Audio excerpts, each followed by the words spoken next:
What's going on, sports card hobby family? It is another day. It is another sports card video. Thanks for joining us today. If you're new here, you're looking for just about daily sports card collectible style content, hit the subscribe button down below. We will keep it coming. We will not let you down. Also, shout out to the second channel that is covering kind of all the other things outside of sports cards.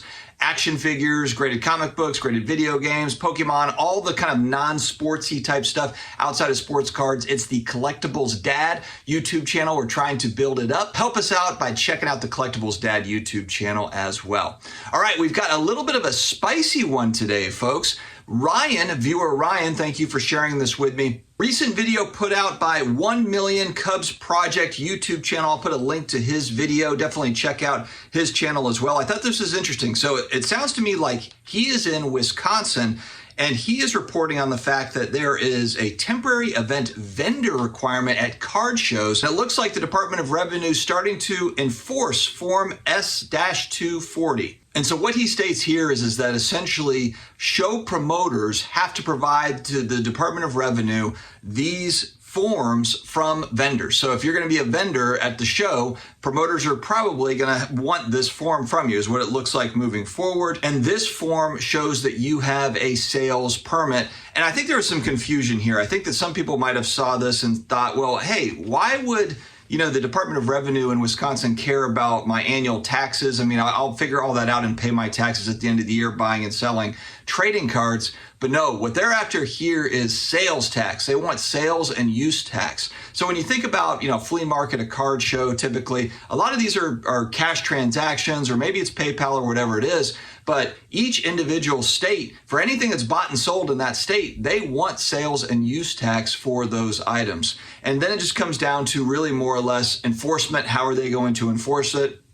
And so what they're requiring here is for all vendors essentially to have a seller's permit so that they can track who is selling at these shows. Because in most states, you do have to have some sort of a selling permit. I would think this is going to get a little bit tricky for dealers that are traveling into shows in other states if we start seeing this more widely enforced. 1 Million Cubs Card Project, he also mentions that he was told that revenue officers will be coming to card shows in Wisconsin, kind of checking things out. I mean, can you imagine, I guess, just being at a show and you're selling, you're a dealer, and then somebody walks up to you and says, hey, can I see your Wisconsin seller's permit? Or do you have your S-240 on you? Or, I mean, that's probably not on anybody's mind. And look, maybe this is something that's happening in other parts of the country or in Wisconsin, and you're just like, yeah, I'm used to this. Share with that in the comments if this is something that you're already kind of doing and you've been approached at a card show or an event like this, a flea market. This is a temporary event vendor form, and it's fairly typical state by state. It's not something that is just in Wisconsin. I guess the one thing I'd be curious to know is they're doing this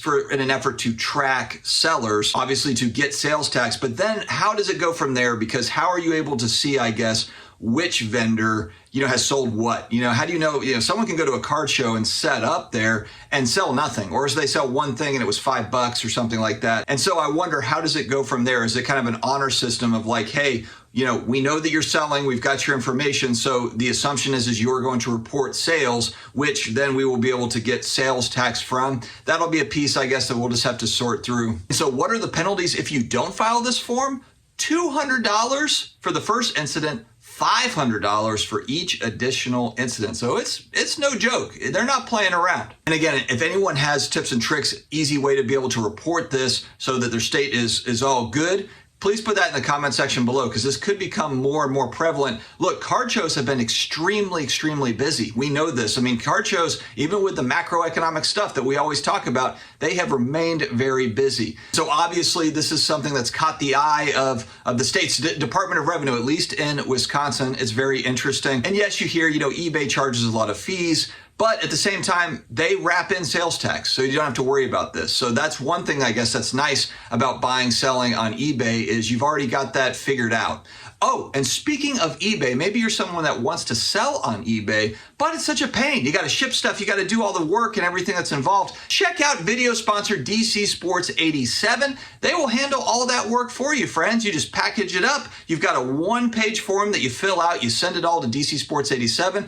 They will put everything out on eBay for you, run it at auction, and then it's one-day payouts. Once you request your payout, it only takes one business day to get payments sent to you. They list 5,000 to 7,000 cards daily. So if you want to sell on eBay but don't want to deal with all the work and the hassle that can be associated with it, give DC Sports 87 a shot. So this is interesting news. Like I said, I will put the link to 1 Million Cubs project video in the video description, so definitely check that out. I'm sure this will probably be a more developing story as we go along, but I wanted to at least get this out. We'll probably have a part 2 or a follow-up as we kind of hear more about this as we move forward. All right, guys, have an amazing day ahead. Stay healthy, stay awesome, and I will talk to you again later.